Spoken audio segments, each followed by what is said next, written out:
ओम नमः शिवाय। श्री शिव महापुराण कैलाश संहिता 14वां अध्याय। शिव स्वरूप प्रणव का वर्णन। वामदेव बोले, हे भगवान, हे षण्मुख, हे संपूर्ण विज्ञान रूपी अमृत के सागर, हे समस्त देवताओं के स्वामी शिवजी के पुत्र, हे शरणागतों के दुख के विनाशक। आपने कहा कि प्रणव के 6 प्रकारों के अर्थों का ज्ञान अभीष्ट प्रदान करने वाला है। वह क्या है? उसमें 6 प्रकार के कौन से अर्थ हैं? उनका ज्ञान किस प्रकार से किया जा सकता है? उसका प्रतिपाद्य कौन है और उसके परिज्ञान का फल क्या है? हे कार्तिकेय जी, मैंने जो जो पूछा है यह सब बताइए। हे महासेन, इस अर्थ को बिना जाने पशु शास्त्र से मोहित हुआ मैं आज भी शिवजी की माया से भ्रमित हो रहा हूँ। मैं अब जिस प्रकार शिवजी के चरण युगल के ज्ञानामृत रसायन का पान कर माया से रहित हो जाऊं, वैसा कीजिए। कृपामृत से आर्द्र दृष्टि से निरंतर मेरी ओर देखकर आपके ऐश्वर्यमय चरण कमल की शरण में आए हुए मुझ पर अनुग्रह कीजिए। मुनिवर की यह बात सुनकर ज्ञान शक्ति को धारण करने वाले वे प्रभु शिव शास्त्र को विपरीत मानने वालों को महान भय उत्पन्न करने वाला वचन कहने लगे। सुब्रहण्य बोले, हे मुनि शार्दुल, आपने आदर पूर्वक समष्टि तथा व्यष्टि भाव से इस जगत में विराजमान महेश्वर के जिस परिज्ञान को पूछा है उसे सुनिए। हे सुव्रत, मैं उस प्रणवार्थ परिज्ञान रूप एक ही विषय को 6 प्रकार के तात्पर्यों की वस्तुतः एकता के परिज्ञान सहित विस्तार पूर्वक बता रहा हूँ। पहला मंत्र रूप अर्थ, दूसरा यंत्र रूप अर्थ, तीसरा देवता बोधक अर्थ, चौथा प्रपंचक रूप अर्थ, पांचवा गुरु रूप को दिखाने वाला अर्थ और छठा शिष्य के स्वरूप का बोधक अर्थ। यह 6 प्रकार के अर्थ कहे गए हैं। हे मुनि श्रेष्ठ, मैं उनमें मंत्र रूप अर्थ को आपसे कहता हूँ, जिसे जानने मात्र से मनुष्य महाज्ञानी हो जाता है। पहला स्वर अकार, दूसरा स्वर उकार, 5वें वर्ग का अंतिम वर्ण मकार, बिंदु एवं नाद, ये ही 5 वर्ण वेदों के द्वारा ओंकार में कहे गए हैं, दूसरे नहीं। इनका समिष्टि रूप ओंकार ही वेद का आदि कहा गया है। नाद सर्व समष्टि रूप है और बिंदु सहित जो 4 वर्णों का समूह है वह शिववाचक प्रणव में व्यष्टि रूप से प्रतिष्ठित है। हे प्राज्ञ, अब यंत्र रूप सुने, वही शिवलिंग स्वरूप है। सबसे नीचे पीठ की रचना करें, उसके ऊपर प्रथम स्वर अकार, उसके ऊपर उकार, उसके ऊपर पवर्ग का अंतिम वर्ण मकार, उसके मस्तक पर बिंदु और उसके ऊपर अर्धचंद्राकार नाद लिखें। इस प्रकार यंत्र के पूर्ण हो जाने पर सभी कामनाएं सिद्ध हो जाती हैं। इस रीति से यंत्र को लिखकर उसे ओंकार से वेष्टित करें। उससे उठे हुए नाद से ही नाद की पूर्णता को जाने। हे मुने, हे वामदेव, अब मैं शिवजी द्वारा कहे गए देवतार्थ को जो सर्वत्र गूढ़ हैं आपके स्नेहवश कह रहा हूँ।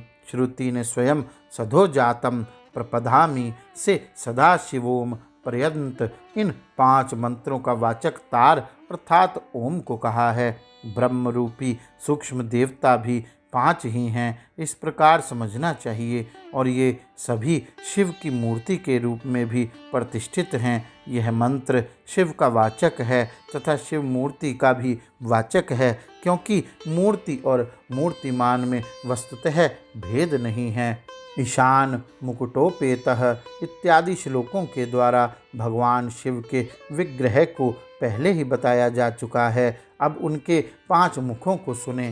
पंचम अर्थात ईशान से आरंभ करके सधोजात आदि के अनुक्रम से उनका श्री विग्रह कहा गया तथा पश्चिम मुख सधोजात से लेकर उधर्व मुख ईशान पर्यंत शिव के 5 मुख कहे गए हैं।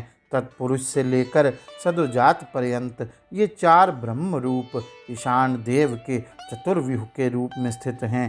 हे मुने, सुविख्यात ईशान नामक ब्रह्म रूप के साथ सधोजात आदि के समन्वित होने की स्थिति पंच ब्रह्मात्मक समिष्टि कही जाती है तथा तत्पुरुष से लेकर सदोजात पर्यंत पांचों ब्रह्म रूपों की पृथक पृथक स्थिति व्यष्टि कहलाती है।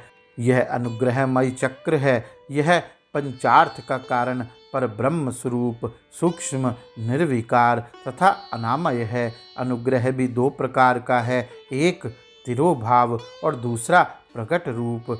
दूसरा जो प्रकट रूप अनुग्रह है वह जीवों का अनुशासक और उन्हें पर अवर मुक्ति देने वाला है।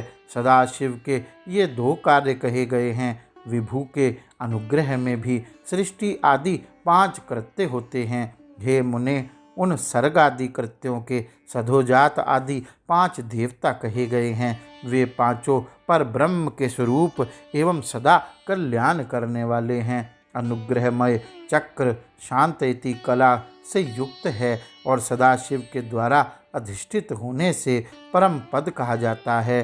प्रणव में निष्ठा रखने वाले सदाशिव के उपासकों तथा आत्मानुसंधान में निरत यतियों को यही पद प्राप्त करना चाहिए। इसी पद को प्राप्त करके श्रेष्ठ मुनिगण ब्रह्म रूपी उन शिव के साथ अनेक प्रकार के उत्तम सुखों को भोग कर महाप्रलय होने पर शिव साम्य प्राप्त कर लेते हैं और वे लोग फिर कभी संसार सागर में नहीं गिरते हैं।